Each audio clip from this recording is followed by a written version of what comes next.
So there you are after narcissistic abuse, after the relationship has ended, you're barely functioning, the narcissist has completely destroyed you, smeared your name into the ground. But why does it seem like some narcissists always seem to escape accountability? They always seem to somehow escape karma in one way or another. And this is something that has bothered me since my ex narcissist and I split up. And this is something that a lot of my clients ask me about, or if not all of my clients have asked me about. And I've asked myself and I've prayed to God, if there is such a thing as karma, then why is it that the victims of narcissistic abuse are left in such a deep pit of seemingly endless despair and hopelessness and depression, and the narcissist is seemingly being rewarded for their horrific behavior against us victims? And it goes against every single thing that we have ever been taught about life. It goes against the whole golden rule line of thought, and that people who do bad things will have to deal with their karma, and that they will pay a price, and that if we lead a good and honest life and treat people correctly, we will be rewarded in some way or another. And it all seems to be lies after you have experienced the narcissist. They just go from victim to victim to victim without ever having being punished. And in fact, it almost seems, like I said, as if they are being rewarded. So why? How is that this is happening? To top it all off again, we as victims, we just continue to get more and more stuff dumped on top of our heads right when it seems like we are just about to crawl out of that hole that narcissist dug for us. And we say we meet another narcissist after a previous narcissistic relationship, and or you have to work with a narcissist, or your money situation gets worse and worse, and you are financially dependent on the narcissist. Your health is bad, your friends are gone, and it's hard to believe that you were not to blame when it seems that you are being punished in so many ways. And maybe the narcissist was right. Maybe you are a bad person, because if you weren't, you wouldn't have to deal with all of this stuff. And I can say without a doubt that this is absolutely not true. But if you believe in the law of attraction, which I do to a certain extent, it is kind of difficult to believe that there is no such evidence proving that this actually exists. It still seems unfair, though, that the narcissist, a truly evil person, would attract all of these good things to him or herself after the abuse and the gaslighting and the manipulation and the lying and okay, so you've got your emotions, the emotions and the things that you're feeling. It all affects the way that you are quote unquote vibrating. And feelings that give off high vibrations are feelings such as love and joy and peace and gratitude, all feelings that we used to feel. And narcissists,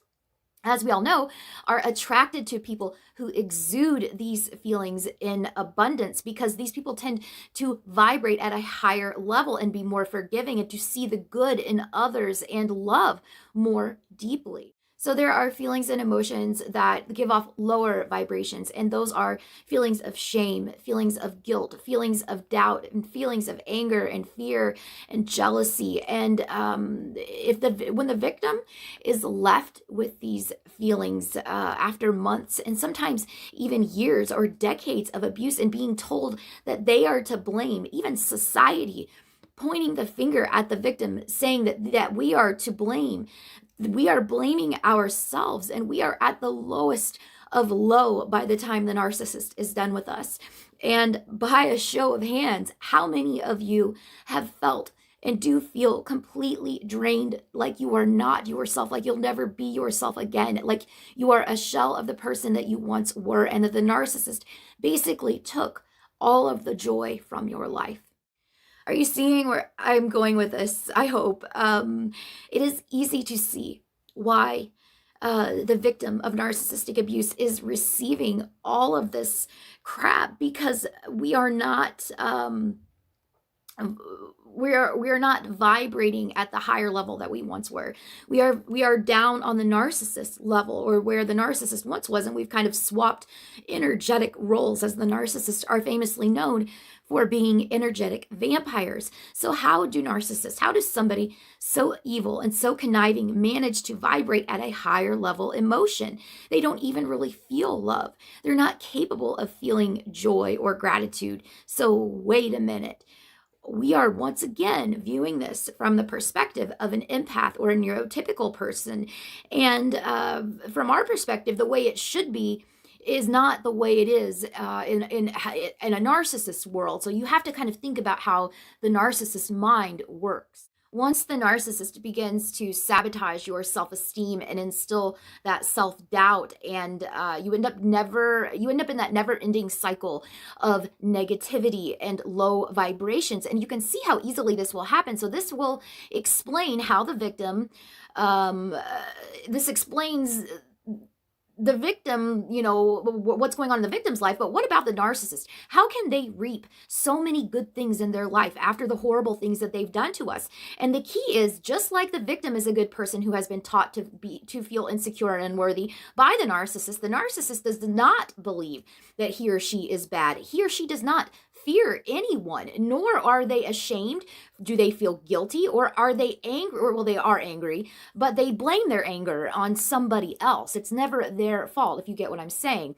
And I hope you can see how that can kind of attract some things that would seem like the antithesis of the karma that the narcissist deserves. And the narcissist, they are incapable of feeling guilt and shame and fear, like I said. And the anger thing, well, like I said, they blame other people, and they feel justified in their blaming of other people. So what about the high level emotions, just like love, peace, joy, and gratitude? Isn't the narcissist incapable of feeling love and joy? And he or she certainly never seemed grateful or ever at peace. And once again, if you think about it logically, the narcissist thinks they are feeling love in the beginning, in the idealization or the love bombing stage. The narcissist's brain is wired differently than that of a neurotypical person, and their brain releases the identical chemicals whenever we meet someone who we think that we could love, but only they are excited because they see these people, or they see us as victims, as a source of energy, of a source of a supply, something that they want, and they will act much like a person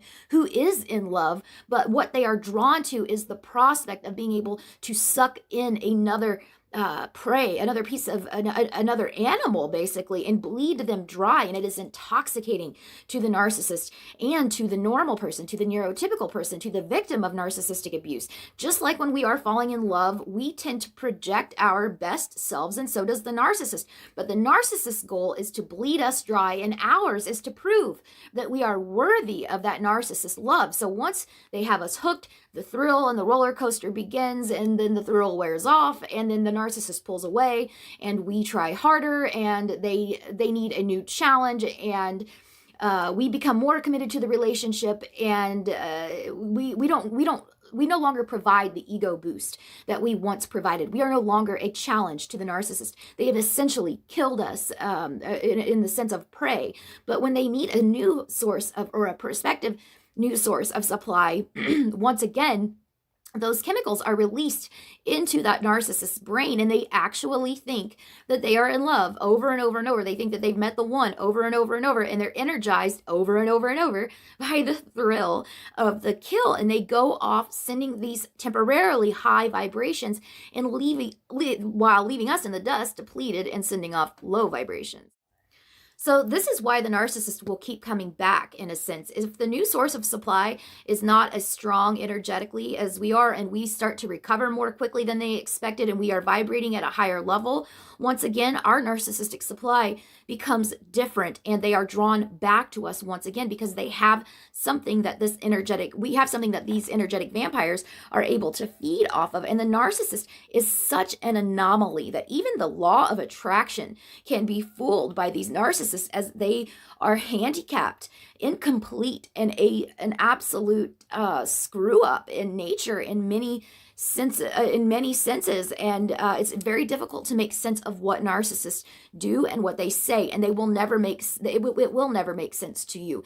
And the rules of the world, they don't apply to the narcissist. They are above the law, and unless you look deeper than the obvious, this is why they can literally get away with murder. They defy all laws of nature and how things are supposed to work. Some victims and survivors are happy to discover that they are or were dealing with and content with blaming the narcissist and going on in life filled up with anger and hurt and resentment, blaming the narcissist for the rest of their lives, essentially feeding the narcissist some sort of supply for the rest of their lives, and continuing to attract narcissists into their life for the rest of their lives. And that's fine, but for the survivors who truly want to heal, find inner peace, joy, and to vibrate at a higher level and attract good things into their lives, I invite you to take part in, first and foremost, as I always recommend, therapy with a licensed professional. And then second, if you would like to hire somebody like me, a life coach, somebody who specializes in narcissistic abuse, you can always give somebody like me a call. But like I said, for those who truly want to heal and find that inner peace, this is a really good place to start. I'm Sarah Ann Brown, and this is Narcissistic Abuse 101.